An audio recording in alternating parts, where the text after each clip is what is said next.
Vous pouvez aller, messieurs les caméramans. Merci. Chers collègues, bonsoir.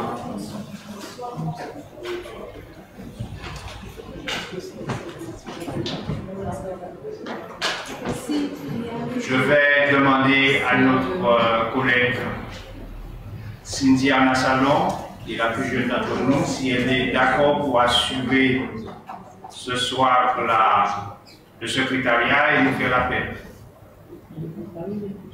Bonsoir à toutes et à tous. Sapoti Jocelyn. Présent. Glorieux Ephraim. Présent. Trayalban Christian. Félicien Bruno. Présent. Petro Méconi Manella. Présent. Bozor Lucien. Représenté. Maximin Bajazé Liliane. Moulin Rodrigue. Burat Gladys. Présent. Saint-Cyr Jean-Louis. Gélipa Annie. Combe Yvon. Présent. Fonsylviane. Présent. Francillon Saturnin. Belfort Jacqueline. Citadelle Christian. Présent. Dagonia Sylvie. Présent. Promeneur Richard. Bengala Salon Patricia. Ratier Martelin. Présent. Riga Clara. Maricel Arthur. Présent. Gatibel Zachary. Maricel Didier. Présent. Mercadier Sonia. Arna Salon Cindy. Présente. Abella Annick. Rosamond Francia. Ajas Patrick. Rémi Bruno. Gracchus Benjamin. Bématol Edwige. Ramassami Nicole. 17 présents, 1 représenté. Merci, chers collègues. 17 présents, le quorum est atteint. Donc, on va rapidement ouvrir notre conseil municipal, notre séance et travailler.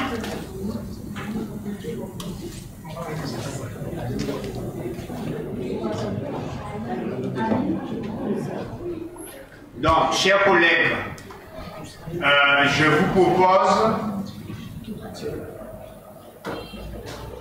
une modification de l'ordre du jour initial en ajoutant 2 points ordre de jour. Le vote d'une motion des maires de Guadeloupe sur l'affaire du chlordécone. Et la deuxième affaire concerne une demande de subvention pour un séjour pédagogique et linguistique dans les îles de la Caraïbe pour 2 jeunes Lamentinois. Qui est contre?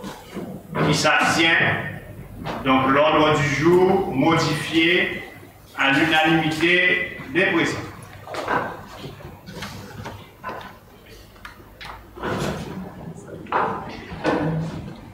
Chers collègues, avant d'ouvrir le débat, j'aurais souhaité qu'on puisse observer un moment de recueillement. Un moment de recueillement parce que nous avons perdu un agent de qualité. Judith Sapoti nous a quittés, vous êtes au courant, suite à une longue maladie. C'est quelqu'un que nous avons intégré dans nos équipes quand nous sommes arrivés au pouvoir en 2014, qui a assuré chez nous avec brio la mission de service dédié à la sécurité des biens. Et c'est quelqu'un qui avait un bel avenir au sein de notre collectivité. Au moment où elle allait signer sa stagérisation, son arrêté était déjà fait et elle est tombée malade. Elle n'a jamais pu signer sa stagérisation. Pendant toute sa maladie, Nous n'avons jamais lâché. La commune de Lamentin l'a accompagné jusqu'à la dernière minute en assurant, bien sûr, malgré toutes les difficultés administratives, le suivi de son dossier, permettant à elle et à sa famille d'avoir des revenus liés à son activité. Il est important pour nous aujourd'hui, en sa mémoire, la qualité du travail qu'elle a fourni chez nous. Je vous demande d'observer un moment de recueillement, une minute de silence pour la mémoire de Judith Sapoti. Mettons-nous debout, s'il vous plaît.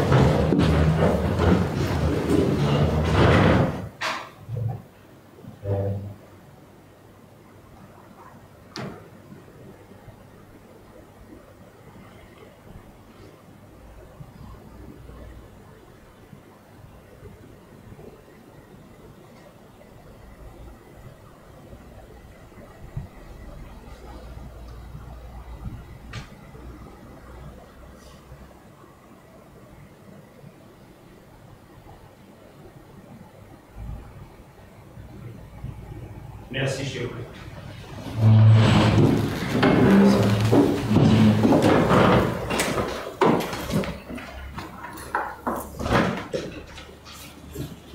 Nous avons avec nous Monsieur le Président, Monsieur le Directeur et le collaborateur, collaboratrice de la Société publique locale Cœur d'énergie. Nous devons aujourd'hui délibérer pour que la commune de Lamentin puisse intégrer la SPL Cœur d'énergie. Le conseil municipal va en débattre. Alors, juste une précision, notre collègue Sylvie Dadonia, qui est membre du conseil d'administration de la SPL déjà, je pense que tu ne pourras pas participer au vote. Il faut le signaler dans le procès verbal. C'est un point de droit puisque tu sièges déjà, tu nous as annoncé, tu sièges déjà au conseil d'administration, on viendra te rejoindre. Merci beaucoup. C'est notre collègue Arthur Maricel qui nous en fait la présentation. Merci Président, bonsoir à vous tous. La société publique locale Cœur d'énergie, dont le siège social est situé impasse des Palais de Figuier 97. Excusez-moi. La société publique locale Cœur d'énergie, dont le siège social est situé impasse des Palais de Figuier 97 122 de Bémaro, a pour objet la conduite et le développement d'actions et d'opérations d'aménagement et de construction concourant au développement économique et à l'attractivité du territoire exclusivement pour le compte de ses actionnaires et sur leur territoire géographique. À cet effet, les actionnaires pourront, dans le cadre de leurs compétences, lui confier toute opération ou action d'aménagement entrant dans le cadre de l'article L 300-1 du Code de l'urbanisme, notamment dans le territoire, dans le domaine de l'habitat et du développement économique. Elle pourra mener des études préalables. Elle pourra procéder à toutes les acquisitions nécessaires, réaliser des études techniques et des travaux d'aménagement, effectuer les cessions et, dans le cadre de conventions de concession, mener des expropriations ou exercer tout droit de préemption dans les conditions prévues par la réglementation en vigueur. Elle pourra aussi mener des actions et opérations immatérielles, de coordination d'intervenants divers, de suivi et d'animation des actions dédiées, décidées par ses actionnaires. La société pourra également réaliser, pour le compte de ses actionnaires et sur le territoire géographique, des opérations de construction d'équipements publics de toute nature participant à l'aménagement du territoire, d'immeubles, de bureaux, de commerce et ou de logements. Elle pourra assurer ou faire assurer la gestion ou l'entretien des dits ouvrages et bâtiments. La société pourra passer toute convention appropriée et effectuera toute opération immobilière, civile, commerciale, industrielle, juridique et financière et se rapportant à l'objet défini ci-dessous. Elle pourra en outre réaliser de manière générale toutes les opérations qui sont compatibles avec cet objet et qui contribuent à sa réalisation. Elle exercera ses activités exclusivement sur le territoire de ses actionnaires et pour leur compte exclusif. La SPL Cœur d'Énergie a été constituée le 28 juin 2022 par la ville de Baie-Mahault et la région Guadeloupe, lesquels détiennent respectivement 70 et 30% du capital. Son capital social s'élève à la somme d'1 million d'euros. Il est divisé en 10 000 actions de 100 € chacune, entièrement libérées. Le conseil d'administration a décidé de l'augmentation du capital social de la société avec maintien de droit préférentiel de souscription d'un montant minimal de 300 000 € par l'émission de 3 000 actions nouvelles de 100 € chacune à libérer en numéraire ou en compensation avec des créances liquides et exigibles sur la société. Notre collectivité envisage de souscrire à l'augmentation du capital de la SPL Cœur d'Énergie à hauteur de 100 000 € et d'ainsi entrer au capital à hauteur de 7,70%. Les collectivités du Moule et de Petit Canal souscriraient également à l'augmentation de capital dans les mêmes conditions. Dans cette perspective, la ville de Baie-Mahault et la région de Guadeloupe renonceraient à leur droit préférentiel de souscription. La commune de Lamentin, voulant poursuivre son développement et l'aménagement de son territoire, elle souhaite s'appuyer sur un opérateur tel que la SPL Cœur d'Énergie. Ce nouvel outil offre de nombreux avantages, notamment les suivants. Le conventionnement direct avec les actionnaires, les relations sont dites in-house et la gestion sans trop assouplie. Le contrôle analogue à celui exercé par les collectivités sur leurs propres services. Par conséquent, il est proposé au conseil municipal que la collectivité devienne actionnaire à la SPL Cœur d'Énergie en souscrivant à l'augmentation de capital envisagée à hauteur de 1000 actions de 100 € chacune. Le tableau ci-dessous expose la situation de chaque actionnaire avant et après l'augmentation de capital et reflète ainsi ses droits sur le patrimoine social sous la condition suspensive de la renonciation de la ville de Baie-Mahault et de la région de la Guadeloupe à leur droit préférentiel de souscription et de l'agrément des villes du Moule, de Petit Canal et de Lamentin par le conseil d'administration de la SPL Cœur d'Énergie. Donc, comme le montre le tableau, nous avons les actionnaires ville de Baie-Mahault pour un montant avant augmentation de 700 000 €, soit un pourcentage de 70%. Montant après l'augmentation, toujours 700 000 €, pourcentage après l'augmentation, 53,84%. Région Guadeloupe, 300 000 €, montant d'augmentation, pourcentage avant l'augmentation, 30%. Montant après l'augmentation 300 000 € et le pourcentage après l'augmentation 23,06%. Donc, comme vous le voyez, il y a deux nouveaux actionnaires, donc on va délibérer. Donc, je ne vais pas les citer. Sinon, le total montant à augmentation, c'est 1 million d'euros. Pourcentage avant augmentation 100 000 € et montant après augmentation 1 300 000 € qui représente un pourcentage après augmentation de 100%.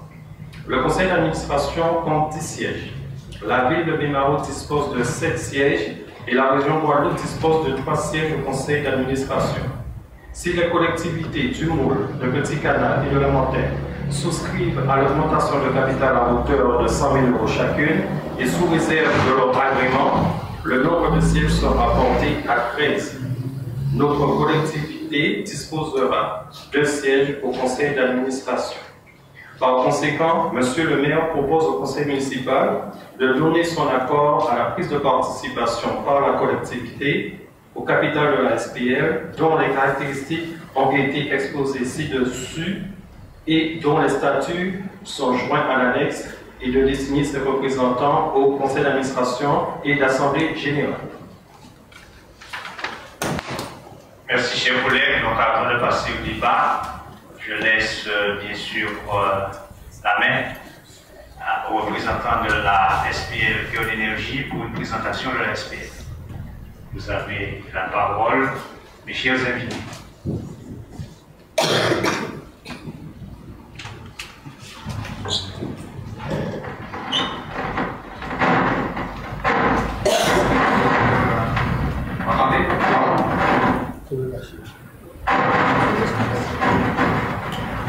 Donc bonsoir Monsieur le maire et bonsoir chers membres du conseil municipal de la commune de Lamentin.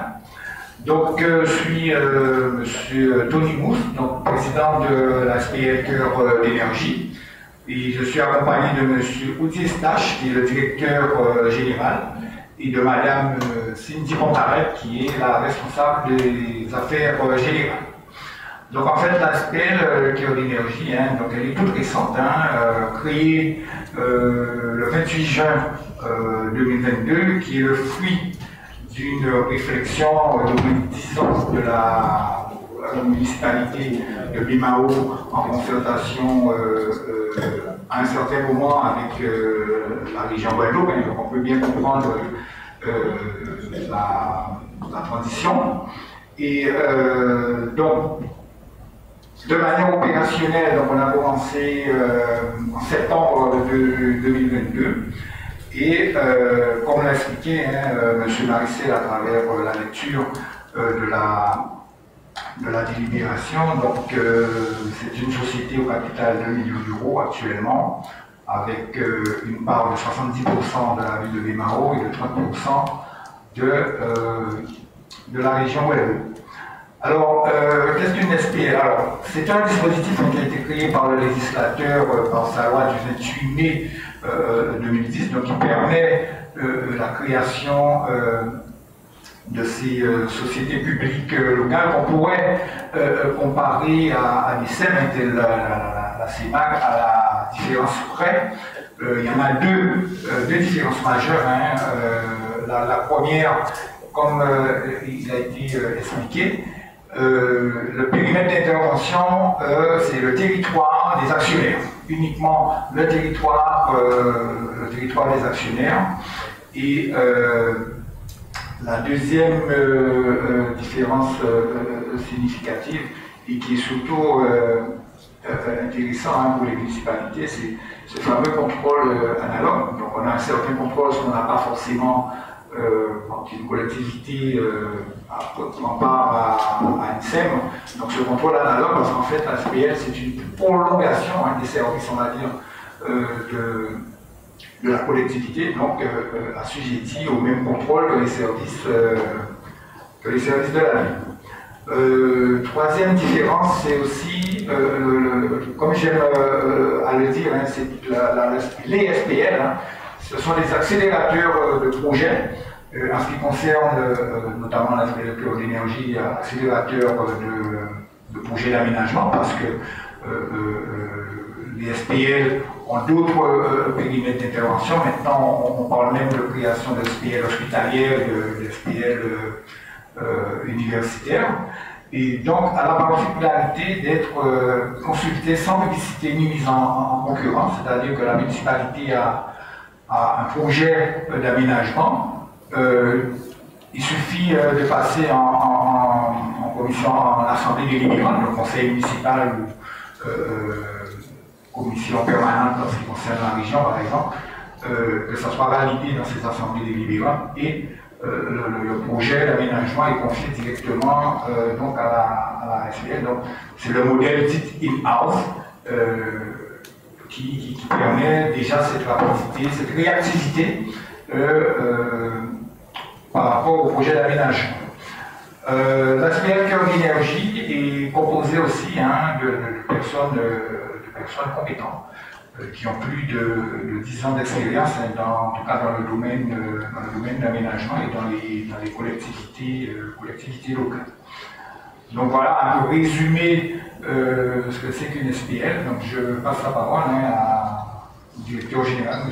Eustache, pour peut-être rentrer dans plus de détails, plus de précisions sur la SPL.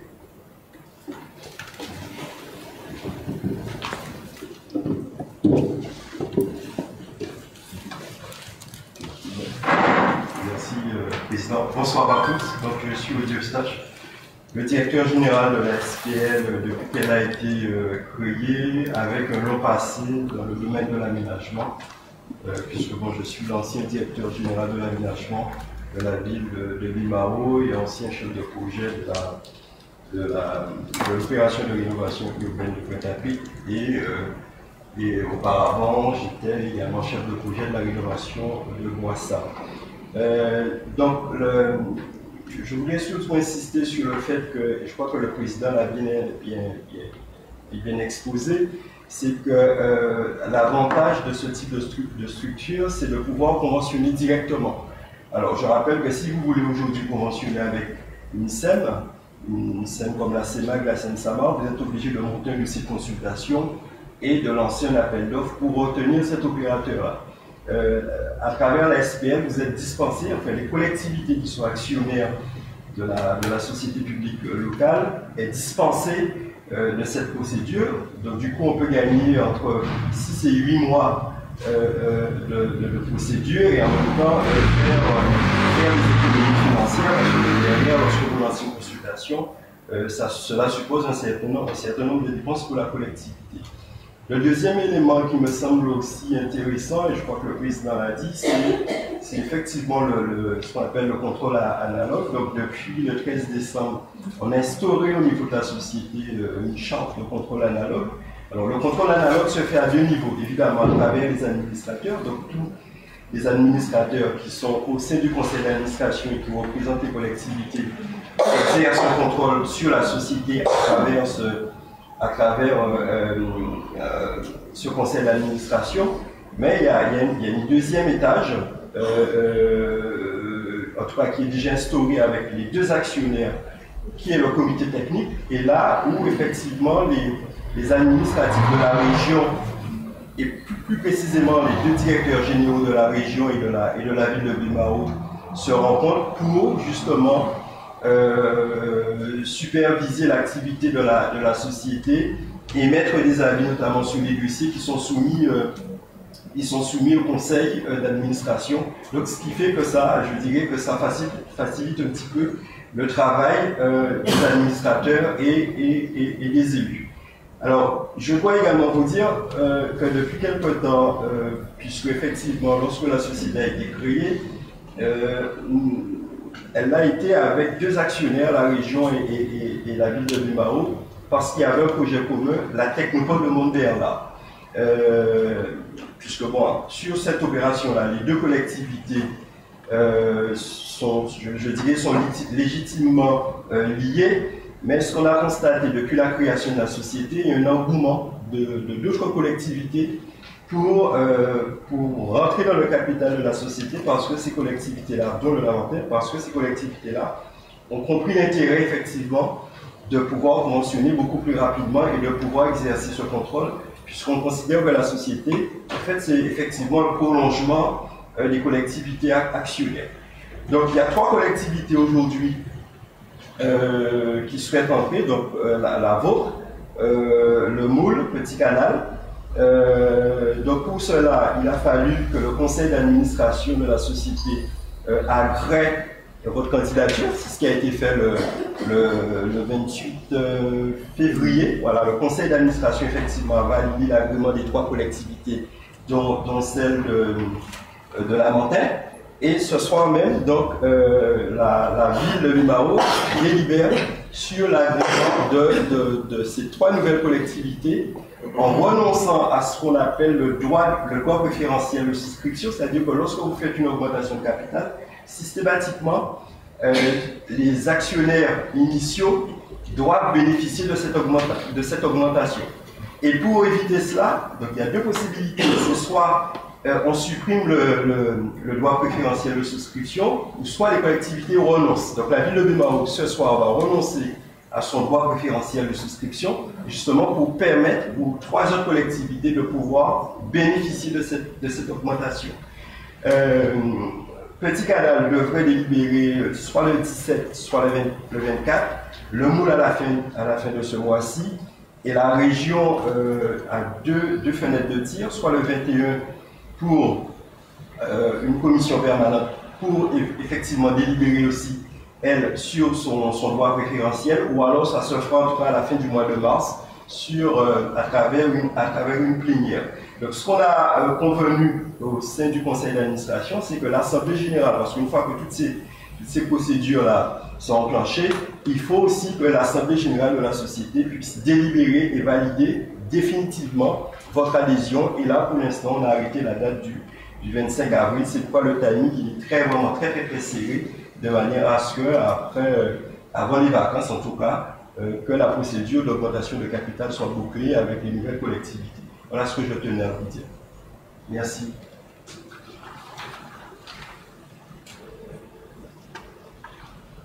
C'est fini? Oui, bien sûr.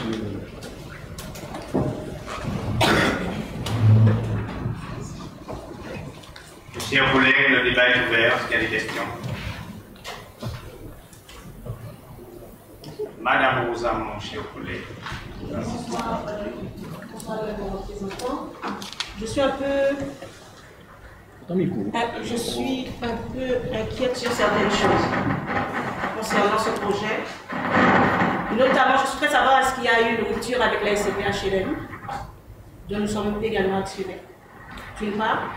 D'autre part, quel sera le rôle de la CNBT dans le développement également de notre territoire? Et que se passera-t-il si Baie-Mahault ou encore la région décide de se retirer? Parce que pour l'instant, on entend qu'ils vont délibérer. On n'a aucune pièce pour dire qu'ils ont délibéré, notamment les autres villes. D'accord?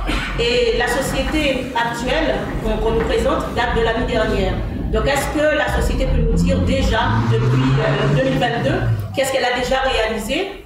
Et qu'est-ce qui nous garantit que tout ce que la société va nous proposer, en étant la seule société à nous faire des propositions pour le Lamentin, sera meilleure que les autres sociétés qui ont déjà travaillé avec la ville? Je vous laisse répondre.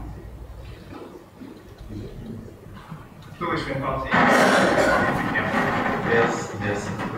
Alors, je vais répondre au fur et à mesure. La SPL n'est pas en concurrence avec la SPHLM. Donc, effectivement, nous, on a décidé de se positionner véritablement sur le segment de l'aménagement et pas sur le segment le segment logement. Donc, même si les statuts de la société le permettent, mais on considère qu'il y a suffisamment déjà d'opérateurs sociaux qui sont d'ailleurs regroupés à travers l'association des maîtres d'ouvrage sociaux, la France. Donc nous, notre priorité, ce n'est pas justement le segment logement, parce qu'on considère qu'aujourd'hui, il y a pas mal de projets à mettre en œuvre en matière d'aménagement. D'ailleurs, je rappelle que les opérateurs sociaux, les opérateurs qui font du logement, estiment aujourd'hui, justement, qu'on ne produit pas suffisamment d'espace aménagé pour sortir des programmes de logement sur l'ensemble des territoires. Donc on est vraiment complémentaires. Et pour vous rassurer, la relation, on est une société récente. Moi, ça fait plus de 30 ans que je suis dans le milieu, je connais l'ensemble des directeurs. La relation, elle est complètement parfaite aujourd'hui, parce qu'effectivement, on ne vient pas sur un segment, en tout cas, on n'est pas dans un champ concurrentiel sur le segment logement. Alors, toujours pour vous rassurer, effectivement, on n'a que à peu près 8 mois d'existence. Aujourd'hui, nous sommes devenus le bras armé de la région. Aujourd'hui, quasiment toutes les opérations de la région sont confiées à la société. En moins de 6 mois, nous avons déjà conventionné 5 opérations avec la région Guadeloupe, 2 écoles, une à Marie-Galante, à Cap-Esther de Marie-Galante, une à la Désirade, 3 églises, l'église de Pédapide, qui est une opération sensible, que la région avait du mal à sortir d'ailleurs, l'église de Terre de Haut, l'église de Vieux Habitants. Voilà. Et demain, nous avons une séance avec les services de la région, puisque la région souhaite nous confier de nouvelles opérations, que ce soit dans le domaine de l'eau, notamment à travers parce que vous savez, il y a 3 canalisations qui posent problème aujourd'hui à la Technopole Mont-Bernard qu'il faut déplacer, donc ça va être confié à la société. La région envisage de nous confier aussi la rénovation de 3 pistes d'athlétisme, dont la piste de la ville de Lamentin, et puis la réalisation d'une quinzaine de ce qu'on appelle des city-stades sur l'ensemble du territoire. Donc il y a un partenariat très fort avec la région, et pour ne rien vous cacher, vendredi encore, j'étais en séance de travail avec les services de la DIAN, les services de la préfecture et de la région, et les services de l'État d'ailleurs se félicitent de la création d'une telle structure, parce qu'on considère effectivement que les SEM aujourd'hui ont un fonctionnement un peu, j'ai pas envie de dire sclérosé, mais un peu lourd. Voilà. Donc aujourd'hui, c'est ce que je peux vous apporter comme réponse. Est-ce que ça te satisfait ou est-ce qu'il y a des points qu'on n'a pas, auxquels on ne devait pas répondre? Oui, enfin, il a bien précisé que dans les statuts, dans ces statuts, c'est figuré. Donc, même s'ils ne vont pas s'y atteler, mais c'est quand même figuré. Le logement. Alors, c'est figuré, il faut quand même noter que la SPL intervient que pour ses actionnaires. Donc, ça veut dire que, contrairement à une SEM ou à une société publique, ce qu'on appelle une SCOP ou un office public d'HLM, on ne peut pas s'octroyer un programme de logement. C'est-à-dire que nous, demain, on ne peut pas décider de nous-mêmes, contrairement aux opérateurs, à faire un programme de logement.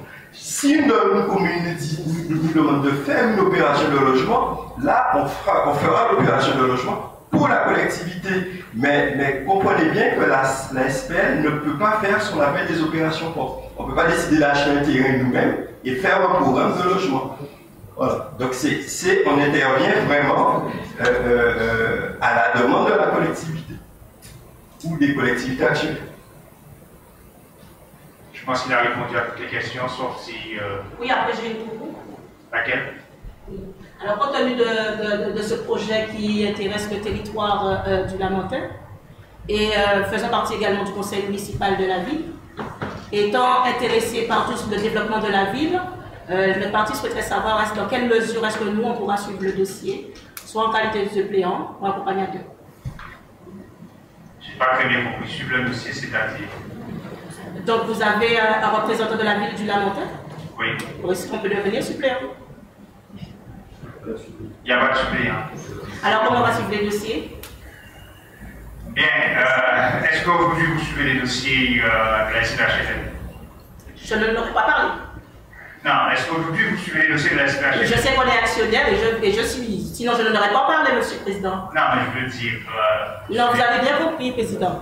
Hein? Non, il n'y a pas de suppléant à la SPHLM. Non, il n'y a pas de suppléant à la SPHLM. Et c'est la majorité qui a désigné ses représentants à la SPHLM et qui siègent à la SPHLM. Et quand ici on a des opérations avec la SPHLM et qui concernent Lamentin, on vient les présenter ici.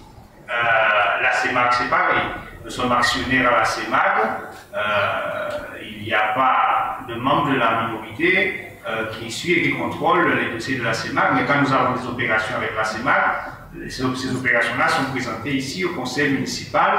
Et vous êtes au courant, ce sera pareil. C'est-à-dire tous les dossiers que nous aurons avec la SPL seront présentés au conseil municipal et vous, en tant que membre de la minorité, vous pourrez les suivre et savoir de quoi il s'agit et même que vous pourrez délibérer là-dessus. C'est dans ce sens-là, bien sûr, que vous pourrez assurer, bien sûr, votre suivi de ce qui se fait au sein de la SPL au nom de la commune de Lamentin. Voilà, je pense avoir répondu. Très clairement. Merci beaucoup. Donc, vous serez au courant de tout ce qui se passe. Il n'y a pas de souci à ce niveau-là. S'il y a d'autres questions, Colin? Oui. C'est dans la lecture. Bonsoir. Bonsoir. C'est dans la lecture. Après le tableau, vous dites si les collectivités du Moule de Petit Canal de Lamentin souscrivent à l'augmentation de capital, excusez-moi.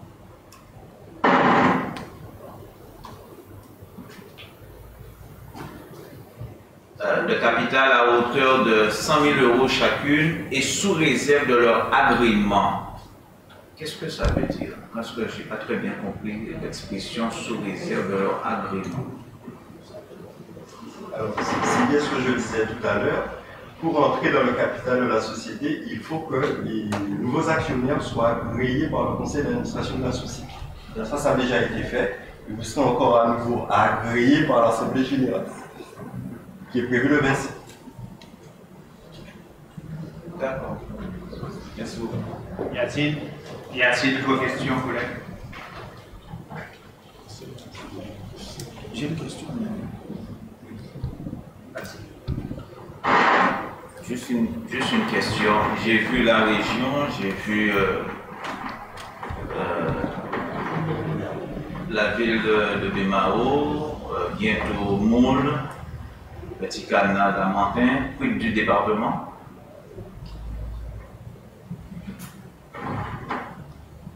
Alors, le département n'y est pas parce que le département n'a pas de compétences en matière d'aménagement. Alors, souvent, on l'oublie d'ailleurs, le département n'a pas de compétences en matière de développement économique. Et ça, je profite pour le dire d'ailleurs, normalement, tous les départements qui sont actionnaires de SEM devraient sortir des SEM. Parce qu'effectivement, les départements n'ont pas la compétence de développement économique, contrairement à la région et contrairement à la ville qui a la clause générale de compétence.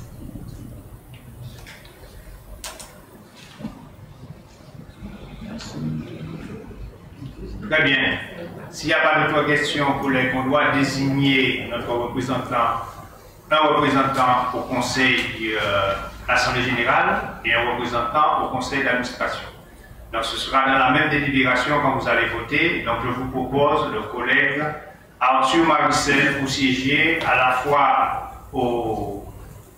l'Assemblée générale et au conseil d'administration. Donc je le dis puisque quand on va passer au vote, c'est le collègue Arthur Maricel qu'on propose. Pourquoi le collègue Arthur Maricel? Bon bien, parce que le collègue Arthur Maricel, en termes, je pourrais dire,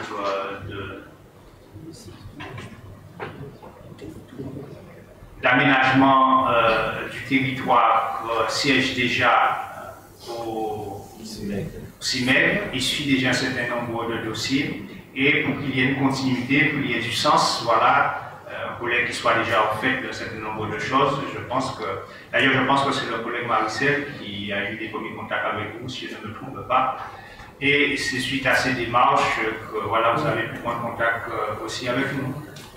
Voilà. Donc voilà, je pense qu'il est aussi actif depuis le départ.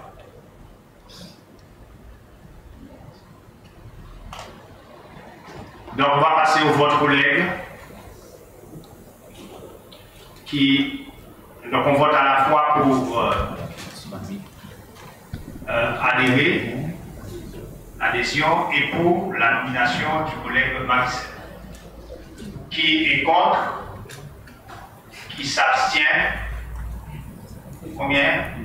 Parce que je ne vois pas très bien. 4. Donc adopté à la majorité, moins 4 abstentions. Merci collègues pour ce vote de confiance. Moi je crois en cet outil. Quand on a eu le premier contact avec les représentants de la SEM, je leur ai fait savoir, pas de la SEM, de l'SPL, pardon, je leur ai fait savoir que c'était une réflexion qui était déjà menée longtemps au sein de la commune de Lamentin. Sauf que pour faire une SPL, il faut être au moins 2. Et que nous cherchions effectivement dans notre tête avec quelle autre collectivité nous pourrions construire une SPL pour essentiellement travailler sur la question de l'ingénierie et de l'aménagement. Bien, nous avons l'occasion de le faire avec une commune voisine et de plus avec la région, parce que quand on est dans une SPL, c'est ça la difficulté aussi, c'est qu'il faut l'alimenter en activité pour que la SPL, qui est un opérateur économique, puisse aussi produire en activité et pouvoir payer déjà ses salariés et pouvoir se développer.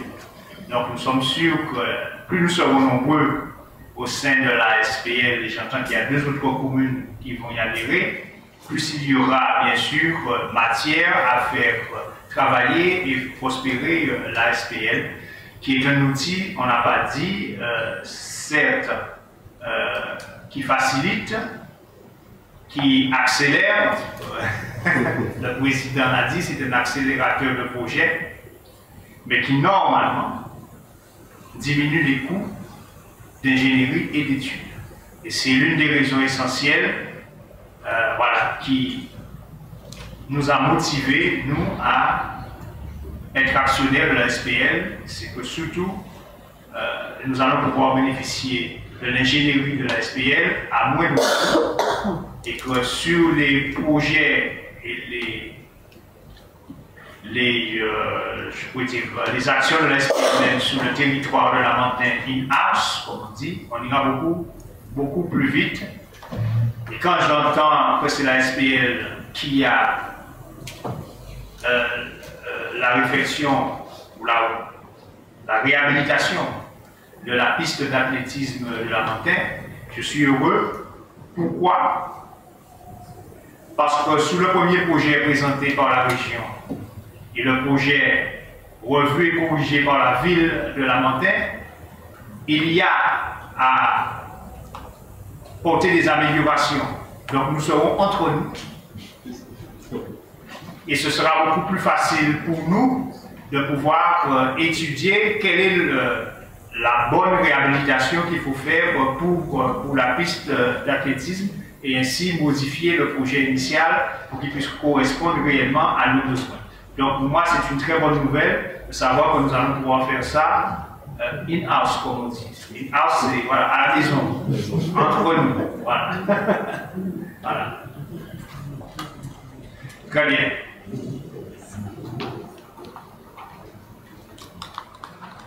Le point suivant, approbation de la convention de groupement de commandes entre la ville, la caisse des écoles, le centre communal d'action sociale et l'espace thermoludique de Ravenshaw pour l'acquisition de titres restaurants au bénéfice du personnel. Notre collègue Ephraim Ouloubiou, tu as la parole. Merci, Président. Bonsoir à toutes et à tous. Bonsoir, chère population. La présente délibération a pour objet d'approuver la convention à intervenir entre la ville, la caisse des écoles, le centre communal d'action sociale et l'espace thermoludique de Ravenshaw, créant et organisant un groupement de commandes dans les conditions visées aux articles L2113-6 à L2113-8 du Code de la commande publique. Ce groupement de commandes est constitué en vue de la passation d'accords cadres à bon de commande correspondant aux besoins communs aux 4 entités dans le cadre d'acquisition de titres restaurants. Les parties partagent à la fois des besoins et objectifs similaires, souhaitent, dans un souci de coordination et d'efficience, s'accorder pour obtenir des conditions financières globales plus intéressantes. La mission de coordinateur du groupement sera assurée par la ville de la montagne dans les conditions décrites dans la convention jointe qui comprendront notamment la passation, la signature et la notification des accords cadres. Chacun des membres du groupement s'assurera, pour ce qui les concerne, de leur exécution au travers des bons de commande résultant des accords cadres attribués. La présente convention de groupement entre en vigueur à la signature de représentants des membres du groupement et se terminera à la fin de l'exécution du dernier marché valide.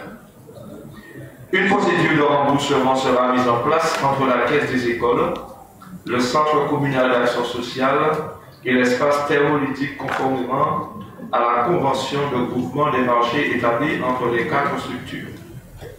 Le montant de marché estimatif sera fixé à 2 650 000 euros TTC. Donc vous avez un tableau bien sûr où dans une colonne, en fonction des entités, des colonnes de montant annuel TTC et le montant annuel, le montant total sur 4 ans, parce que la durée de l'accord cadre c'est de 4 ans. Pour un montant total de 2 640 960 euros. Le maire vous demande d'en délibérer. Merci, chers collègues.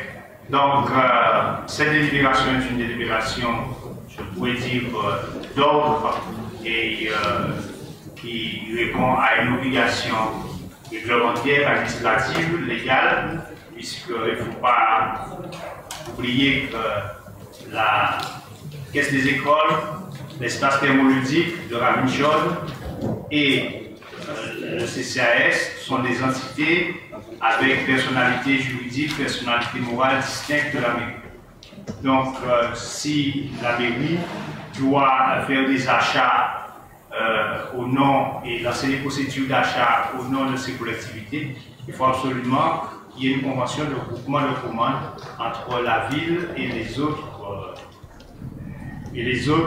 entités qui détiennent leur propre personnalité morale et juridique. Sinon, ce n'est pas réglementaire, parce que chaque entité a son autonomie financière.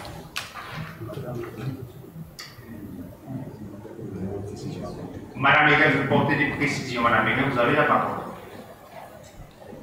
Merci Monsieur le maire. Bonsoir à tous. Juste, on avait envoyé un rectificatif normalement sur la procédure de remboursement. Nous l'avons enlevé de la convention. Parce qu'en fait, Madame toujours m'a informé qu'elle payait chaque commande sur les budgets respectifs de chaque entité. Très bien. Oui, parce qu'en fait, c'est que la procédure d'achat que nous effectuons pour les entités, nous n'achetons pas pour les entités. Ça va, il a fallu créer, non pas une convention de groupement de commandes, mais un GIP. Voilà, et ce n'est pas, on n'est pas dans un GIP, on est juste dans une procédure de groupement d'achat. Est-ce qu'il y a des questions? S'il n'y a pas de questions, on va passer au vote qui est contre. Ah, oui. Juste pour essayer de comparer entre un GIE et cette structure. Quelle est la différence? C'est quoi le GIE? C'est un groupement d'intérêt économique. Alors, moi, je ne sais pas, le groupement d'intérêt économique, je le connais plus dans le privé. Ah, c'est dans le public, je ne connais pas trop. Mais si tu poses la question, c'est que tu peux nous éclairer là-dessus. Bon, je ne suis pas juriste. Non, je ne suis pas juriste. Mais il y a possibilité d'avoir un GIE sur une collectivité. Possible. C'est-à-dire, par exemple, pour faire l'achat, par exemple, de commandes, plein de choses, des travaux et tout. Madame Hérin, on a des juristes, ils peuvent nous éclairer.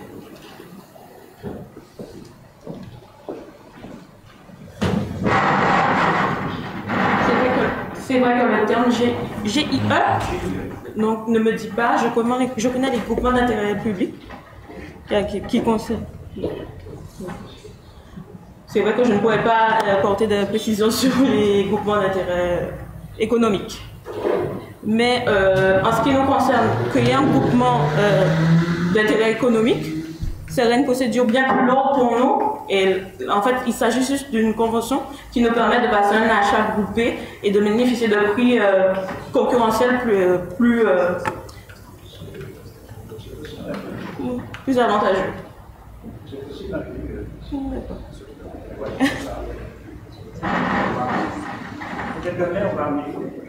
Oui, toujours. Est-ce qu'il y a d'autres questions, collègues?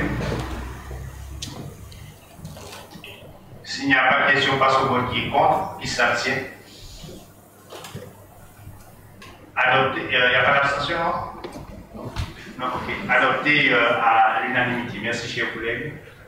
Le point suivant, qui est le point numéro 3, motion des maires de Guadeloupe sur l'affaire du chlordécone La lecture est faite par Christian Citadel. Christian, tu as la parole. Merci, bonsoir à tous.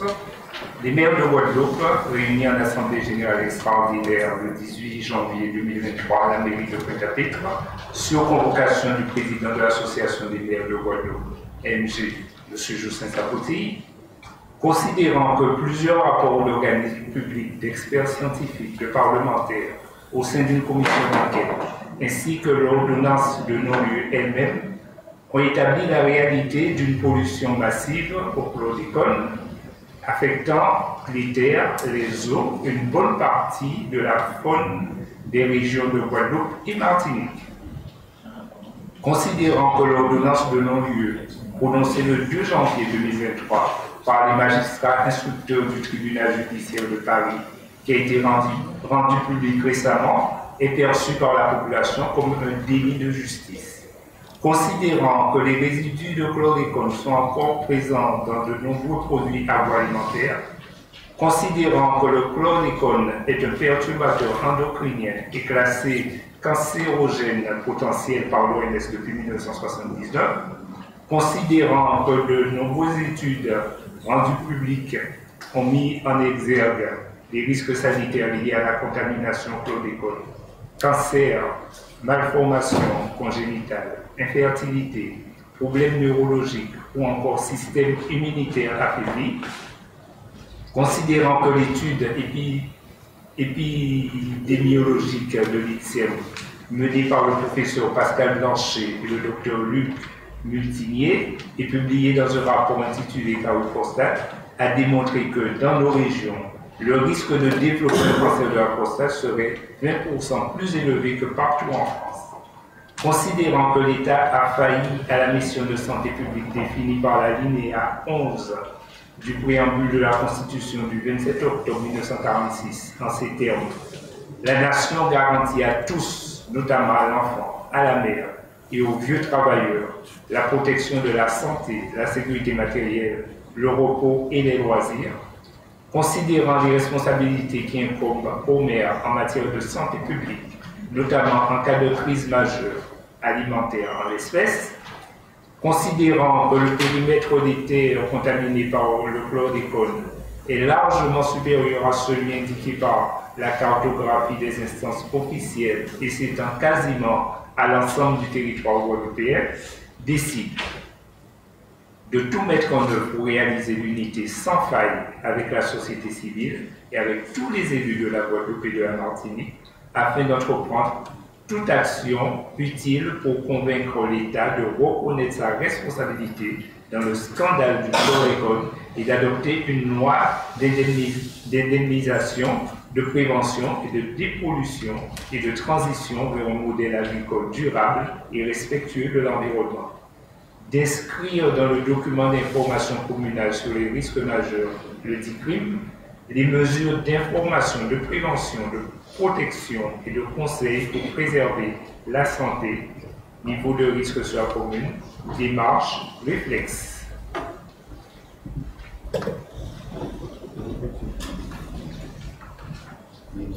Merci, chers collègues. Avant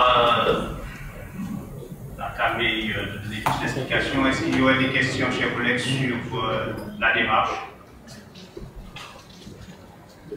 Collègue Christian Citadel, je pense que tu avais une remarque à faire, une proposition à faire.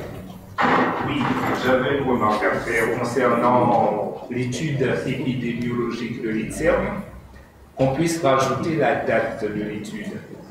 Parce qu'il me semble que si on met la date de l'étude, ça peut peser et montrer qu'il y a longtemps qu'on a démontré qu'il y a des risques sur la prostate. Parce que cette étude date du 8 février 2011, c'est pas aujourd'hui. Donc il me semble qu'il faudrait rajouter la date. Parce qu'en plus, sur cette étude, il y a eu une mise à jour également quelques années après.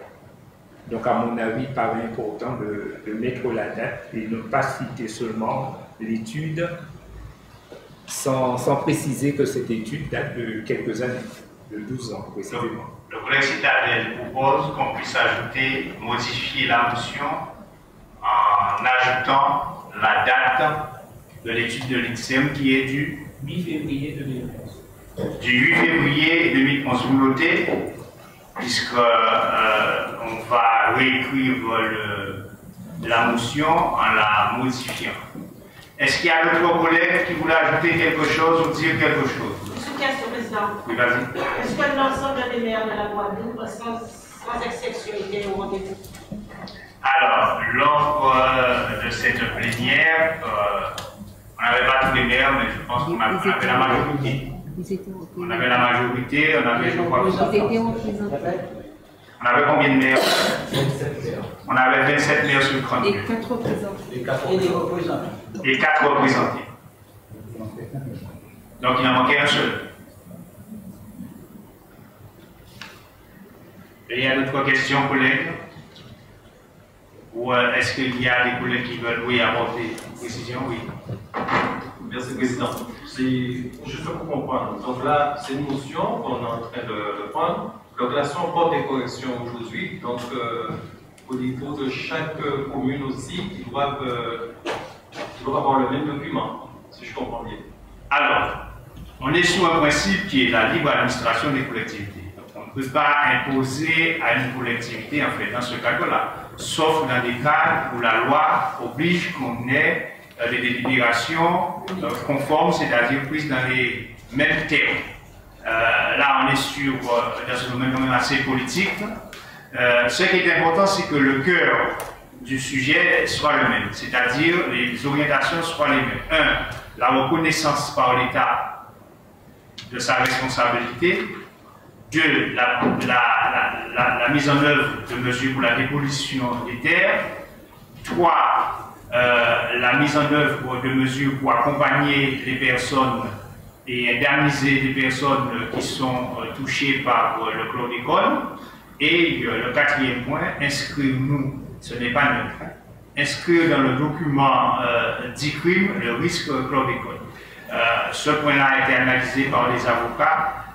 Ce point-là est très important. Pourquoi? Parce que nous portons l'affaire aujourd'hui au niveau politique. Au pénal, il y a eu un non-lieu, mais le civil n'est pas fermé. Et en inscrivant dans le DICRIM le risque, c'est une possibilité peut-être demain de porter l'affaire soit devant le civil ou de porter l'affaire soit devant le tribunal administratif. Donc ça c'est sur conseil des avocats qui étaient présents où on demande au maire de pouvoir le faire. Donc ce qui est important dans cette affaire-là, en fait, c'est qu'on retrouve dans les motions, les délibérations prises, ces 4 éléments-là. À partir du moment où on les trouve, après le reste, je pourrais dire que c'est de l'argumentation. Donc nous, ce qui est important aussi, c'est qu'on soit nombreux à le faire. Donc la commune de Lamentin, je pense dans le temps, c'est la 2e commune. Je crois que la première commune a été la commune de Port-Louis qui a déjà délibéré. Donc nous sommes partis sur le modèle de délibération de Port-Louis et nous l'avons bien sûr amélioré en portant la date proposée par notre collègue Citadel. Peut-être que d'autres communes vont apporter autre chose, mais nous sommes toujours sur, je pourrais dire, le même calvaire et sur les mêmes points où les demandes restent des demandes quand même fortes en matière d'engagement de l'État. Ce qu'il faut comprendre, c'est que nous passons avec ces délibérations à une démarche qui était totalement, je pourrais dire, judiciaire, à une démarche politique, puisque le sujet, il est politique. Le sujet, il est politique. Pourquoi? Parce que dans d'autres, déjà, il y a eu des précédents. Dans d'autres cas de pollution comme celui-là, on a vu l'État légiférer. On a vu, pour l'amiante, par exemple, on a vu l'État légiférer. Dans d'autres cas, l'État a reconnu sa responsabilité à indemniser et à accompagner. Nous pensons que c'est justifié, même plus justifié qu'ailleurs, puisque ça a été dit, ça a été présenté et lu ici, les conséquences sont quand même graves, très graves. À l'époque, il faut se dire les choses, l'État pouvait ne pas déroger aux principes qui étaient émis sur le territoire hexagonal et qui étaient respectés ailleurs. Mais il faut se dire aussi qu'il y a eu des responsabilités locales. Et quand on va sur le plan pénal, certes, on cherche toutes les responsabilités. Sur le plan pénal, on toucherait aux responsabilités des lobbies, on toucherait aux responsabilités des planteurs, peut-être même aux responsabilités aussi d'organisations de travailleurs qui, à l'époque, demandaient qu'on puisse utiliser le chlordécone en Guadeloupe parce qu'ils n'étaient pas informés, ils ne connaissaient pas véritablement tous les risques, on n'avait pas mesuré véritablement tous les risques et pensaient que le plus important, c'était de défendre d'abord la banane contre le charançon et contre les autres maladies qui attaquaient la banane. Sauf que l'État était sachant. Et quand on est sachant, malgré tout, et ça vous êtes des élus, vous êtes en responsabilité, quand on est sachant, malgré toutes les pressions qu'on pourrait subir, on doit pouvoir défendre le principe. On doit pouvoir défendre le principe. On doit pouvoir défendre la santé des gens qui était, à mon avis, le principe et le principe cardinal. Et c'est ça que nous disons aujourd'hui. Donc c'est pour ça qu'en responsabilité politique, il y a une première responsabilité qui est d'abord la responsabilité de l'État sur cette affaire. Est-ce que ça a évolué? Oui, ça a évolué.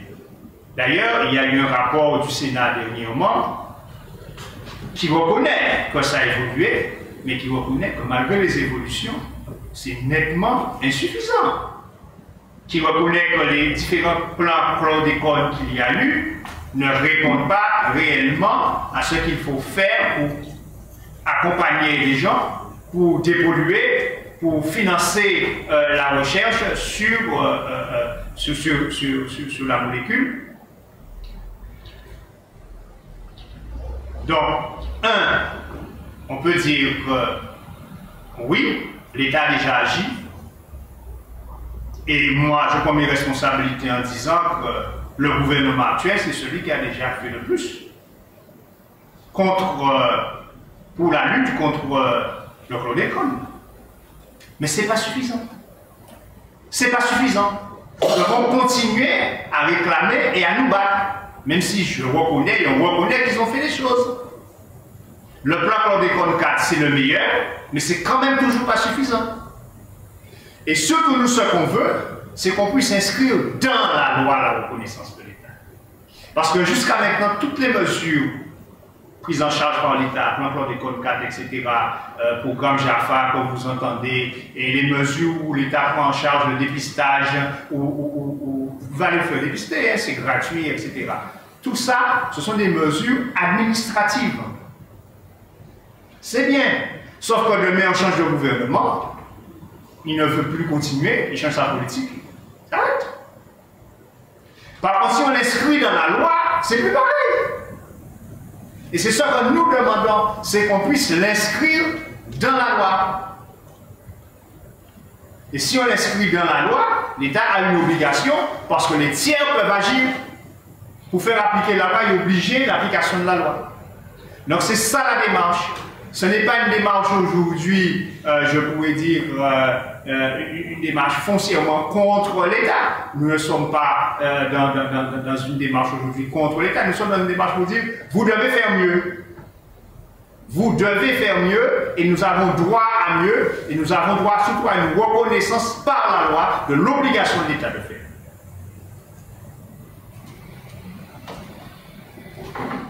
Monsieur le maire, je ne parlerai pas de mieux ou pas mieux, puisque dans la Constitution, l'État doit protection à sa population. Absolument. Donc, c'est vrai que quand tu parles le gouvernement actuel a fait beaucoup.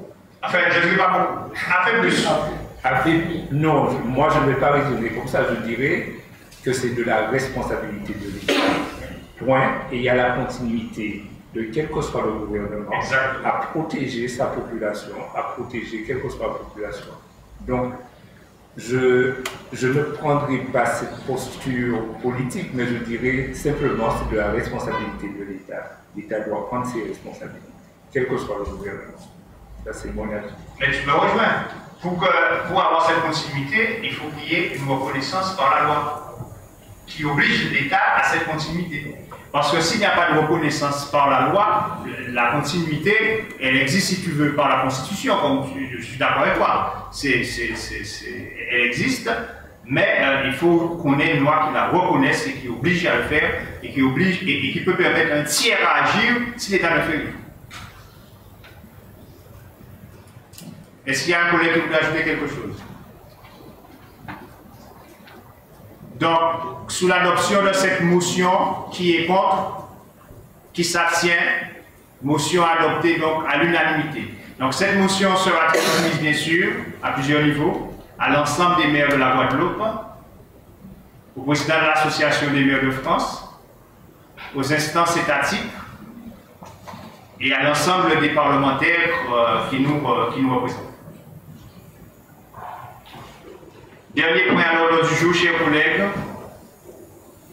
c'est notre collègue Gladys Burat. Nous devons voter une subvention pour accompagner 2 jeunes Lamantinois dans le cadre d'une démarche linguistique. Merci Président. L'école privée Trilène Caribbean School organise un voyage pédagogique, culturel et linguistique dans les îles de la Caraïbe pour 22 élèves de CM2, dont 2 résidents à Lamentin. Ce voyage se déroulera du 17 au 24 mars 2023. Il s'inscrit dans le cadre de l'apprentissage des langues étrangères et permettant aux élèves de découvrir, au cours d'une croisière Costa Fascinosa, la culture et la langue des îles de la Caraïbe. 2 élèves résidents à Lamentin sont concernés par ce voyage, à savoir Iléa Baudet, le parent c'est Stéphane Baudet qui habite à Mouta, Nel Gaspard, Fabien et Tania Gaspard qui habitent à Montalegre. L'école privée Trilène Caribbean School sollicite la ville de Lamentin pour une aide financière de 1 360 € pour les 2 élèves résidents à Lamentin, soit 680 € par élève. Le budget prévisionnel du séjour est estimé à 23 146 €. Le tableau donne toutes les précisions des dépenses prévisionnelles et des recettes prévisionnelles. Le président vous demande d'en délibérer. Y a-t-il des questions, collègues? Ce sont les demandes récurrentes. Oui. Juste, il me semble qu'il y a un problème. Je m'interroge sur quelque chose, peut-être qu'on pourra me le préciser. Quand on demande à la ville de Lamentin 1 680 € par enfant, alors que quand je vois dans le tableau aide et subventions mairie, l'ensemble des mairies qui ont participé ne sont pas 3 000 €. Il n'y a pas il y avait un problème là sur le montant.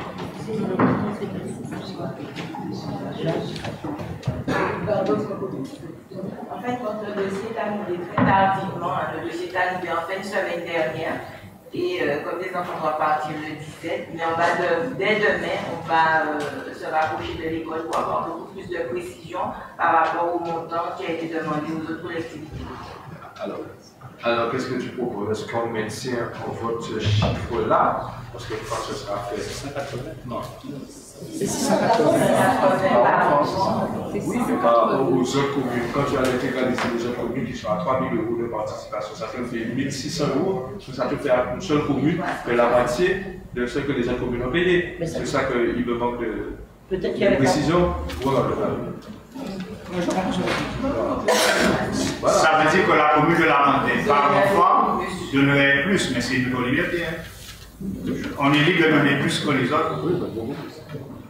Mais c'est la libre administration des collectivités, chaque collectivité. Mais c'est de savoir si nous sommes d'accord pour mettre 680 € par an.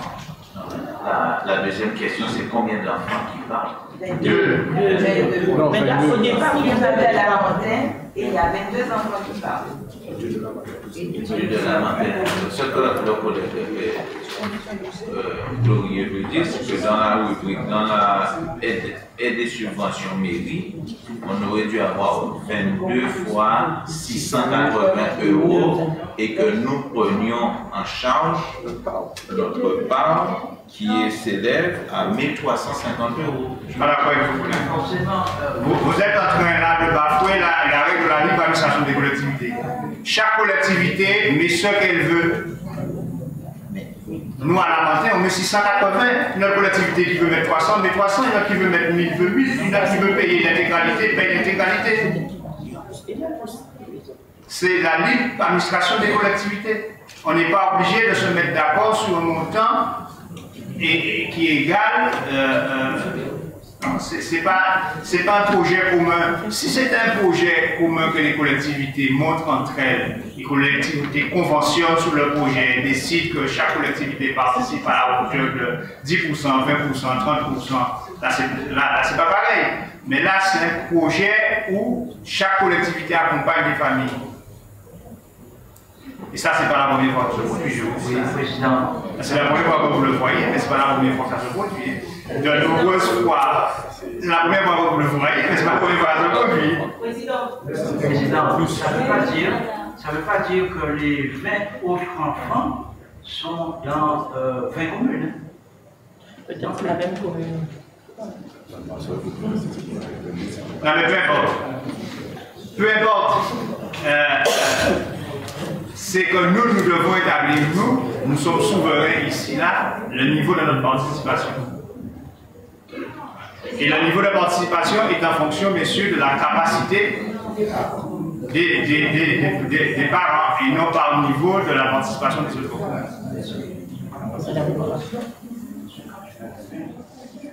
Oui, je connais. La seule chose, président, c'est qu'elle a dit qu'elle va vérifier.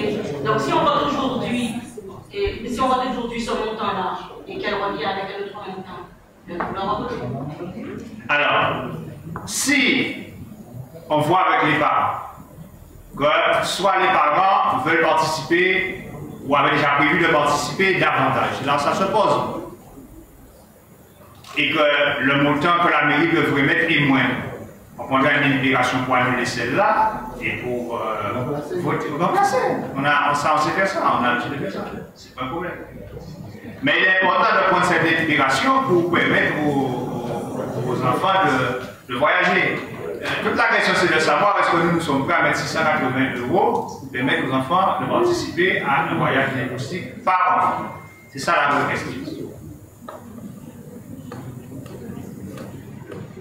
On passe au vote. Qui est contre, qui s'abstient, donc adopté à l'unanimité.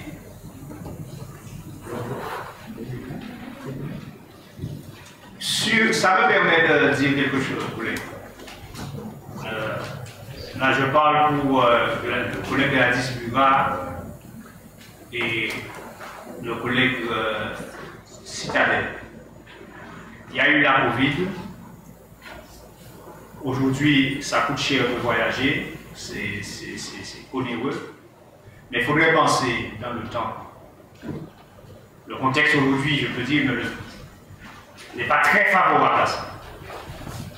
Mais il faudrait penser dans le temps, nous sommes dans un bassin caribéen. Où aujourd'hui, moi je crois énormément dans les échanges linguistiques, mais dans un cadre qui est le cadre familial et associatif, mais particulièrement dans le cadre familial avec des séjours en famille. Ce n'est pas normal que chez nous, ici, en Guadeloupe, bon ça c'est la faiblesse de l'éducation nationale, qu'on ne maîtrise pas suffisamment l'anglais et l'espagnol, et un anglais qui est l'anglais de notre bassin. Parce qu'on nous apprend à l'école un anglais de London, classique, académique. Quand tu vas à la Dominique ou à quand tu vas à Trinidad par exemple, ou à Barbade, tu es perdu avec ton anglais classique. Non, je pense que, franchement, il y a un vrai débat sur ça, parce que bon, ce débat-là doit nous dépasser, mais nous devons jouer notre rôle aussi avec notre père à l'édifice et commencer à travailler sur ça. Et Patricia aussi, tu es concernée dans le cadre de la coopération. Même si aujourd'hui, économiquement, je pourrais dire, c'est peut-être pas la bonne période parce que maintenant c'est astronomique de pouvoir voyager, mais il faut y penser et voir comment on pourrait, nous, la commune de La Montagne, faire des choses dans ce sens-là, parce que politiquement parlant, je pense que c'est important de pouvoir porter notre contribution à ça. Oui, vas-y, Paul. Oui, ça va même plus loin, puisque aujourd'hui j'ai eu l'intervention de Serge Chili dans le cadre de cette rencontre sur les échanges des coopérations de la Caraïbe. Il faisait la remarque sur Erasmus, puisque Erasmus, c'est une possibilité pour nos enfants de fréquenter, si c'était bien fait, de fréquenter notre bassin caribéen, alors que nos propres enfants partent dans le cadre d'Erasmus dans les pays européens. Donc il faudrait vraiment un travail qui va au-delà de la mairie, mais plus dans le cadre, un cadre qui nous dépasse avec la région, travailler, permettre, c'est-à-dire proposer à l'État que nous sommes dans un bassin particulier, qu'on puisse profiter d'Erasmus, même l'Europe, je dis, et la région. Mais l'Europe devrait pouvoir prendre en considération notre lieu géographique pour qu'on puisse fonctionner avec nos voisins. Et c'est là tout le projet. Oui, et ça, c'est un vrai débat et un bon débat. On est dans le cœur même du débat sur l'évolution institutionnelle. Même sans. Non, c'est ça l'évolution institutionnelle. Quand les gens pensent que l'évolution institutionnelle, c'est avoir une collectivité unique, on se plante. La question de la collectivité unique, ce n'est qu'un point, un élément de l'évolution institutionnelle. Mais quand on entre dans l'évolution institutionnelle, on cherche du contenu. Ce que tu dis là, c'est important. Et ça, c'est du contenu. Ça, c'est important, ça. Avoir, effectivement, nous, un dispositif adapté à notre territoire qui nous permet, nous, de faire des échanges, de mettre en place des échanges, financés comme Erasmus est financé. Erasmus est dans la zone Europe, mais nous, ça pourrait être dans la zone Caraïbe, parce que nous voulons une immersion dans notre zone Caraïbe prochaine. Ça, c'est ça l'évolution. C'est pour ça que je dis que quand on me dit que la Martinique et la Guyane devant nous, non! Il y a le même problème là. C'est tout ce qui est sérieux et qui est du contenu, pardon, on est au même niveau. On est au même niveau. On n'a pas avancé. Donc c'est là le vrai débat aujourd'hui sur la question de l'évolution institutionnelle. C'est comment avoir des projets comme cela qui nous permettent, nous, de mettre en place ce qu'on appelle la différenciation, mais une différenciation qui a du sens pour nous permettre effectivement dans divers domaines, là c'est le domaine de l'éducation, mais dans le domaine économique, dans le domaine de la fiscalité, dans le domaine de l'aménagement du territoire, eh bien d'appliquer des règles qui correspondent à nos réalités. C'est pas plus compliqué que ça, c'est juste ça. Sans oublier les horaires de l'école. Les horaires de l'école et les programmes. Le créole à l'école et ça. Mais bien sûr. Voilà. Chers collègues, on va s'arrêter là parce que nous avons abouti au niveau du conseil municipal. Merci beaucoup. Oui, tu voulais ajouter quelque chose? Une question liée à les interventions que nous avons prises pour le chlordécone. Est-ce qu'après, tôt ou tard, les collectivités ou certaines collectivités pourront, enfin les associations certes, mais les collectivités pourront se porter partie civile? C'est une très bonne question.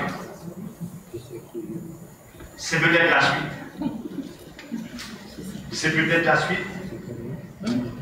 Les collectivités, pas forcément se porter partie civile, parce que se porter partie civile, c'est être au pénal. Il faudrait que la voie du pénal puisse encore s'ouvrir, parce que pour l'instant, la voie du pénal est fermée. Mais les collectivités pourraient rester devant le tribunal administratif parce que les collectivités auraient subi effectivement un manque à gagner, des dommages, etc., en tant que collectivité, par la présence du chlordécone sur le territoire. Tout à fait. Et devant le tribunal civil. Une dernière. Alors, il y a deux non-lieux, chlordécone et l'affaire Jean-Pierre. Et il y aura très certainement d'autres non-lieux. Il faut faire attention. Je ne me prononce pas plus que ça. On touche à autre chose. J'ai réagi sur cela. J'ai signé avec le maire de donner un communiqué qu'on a publié après avoir entendu les avocats. Et je m'arrêterai à cela.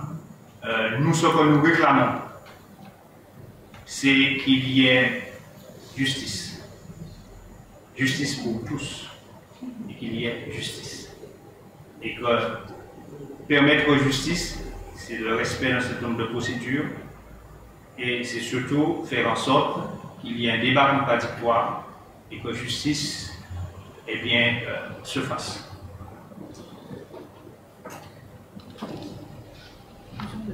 Merci beaucoup, chers collègues.